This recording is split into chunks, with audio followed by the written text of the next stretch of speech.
Pour chasser, il faut renouveler tous les ans son permis, c'est ce qu'on appelle la procédure de validation du permis. Et jusqu'en 2005, c'était un parcours du combattant administratif puisque le chasseur devait se rendre à plusieurs endroits. Il devait prendre sa cotisation à la Fédération des chasseurs dans une agence bancaire, donc le Crédit Agricole pour la Charente-Maritime.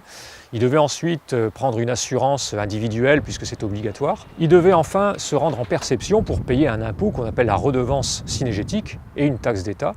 Et donc ce parcours-là était effectivement assez long pour des gens qui habitent souvent à la campagne dans des très petites communes. En 2005 a été créée en France la procédure dite du guichet unique.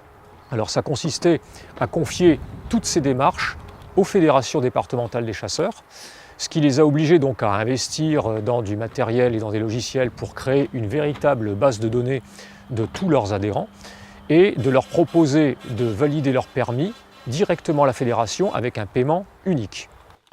Ça, il s'agit donc de la demande de validation du permis de chasser donc pour 2015-2016, envoyée donc par les chasseurs. On vérifie qu'ici ce soit le bon nom de chasseur avec le payeur.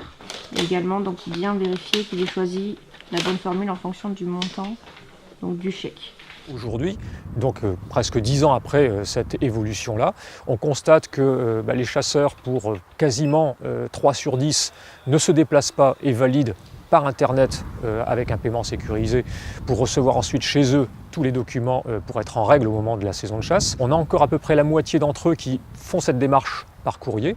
Et comme la Fédération des chasseurs n'est pas trop mal située, on voit du monde, pratiquement 2500 à 3000 personnes qui viennent sur place à la Fédération des chasseurs pour renouveler leur permis et qui prennent donc le mode de paiement qui leur convient.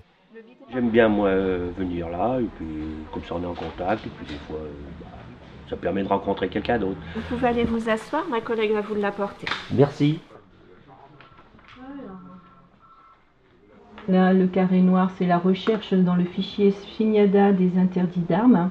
S'il est interdit d'armes, le fichier me le dit aussitôt, je ne peux pas lui donner sa validation. Vous avez pris un bidépartemental 17 et 86 avec le grand gibier pour le 86. Les chasseurs ont d'autant bien pris cette démarche que c'était pour eux une simplification, donc plus de déplacements dans plusieurs lieux puisque tout se passe à la Fédération des chasseurs. En Charente-Maritime, on a aussi un partenariat avec un assureur pour leur proposer, s'ils le souhaitent, de souscrire en même temps l'assurance, ce qui fait que là, on va beaucoup plus loin avec un paiement unique qui intègre donc l'assurance obligatoire pour ceux qui le souhaitent. Ça correspond aujourd'hui à un chasseur sur 2 qui prend cette assurance auprès de la fédération. Et pour les nouveaux chasseurs, ceux qui réussissent l'examen et qui font leur toute première saison, ils ont un tarif spécial qui est un tarif national. Mais en Charente-Maritime, on fait également quelques gestes supplémentaires pour leur offrir l'assurance la première année et également l'abonnement à la revue trimestrielle.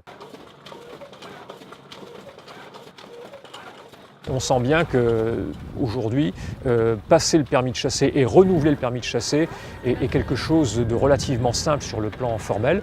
Ce qui est important pour nous, c'est de bien rappeler aux chasseurs dans la composition du prix de son permis qu'il y a une partie d'impôt et qu'il n'y a que finalement le reste qui correspond à des dépenses exclusivement dédiées aux services que la Fédération des chasseurs met en place pour ses adhérents.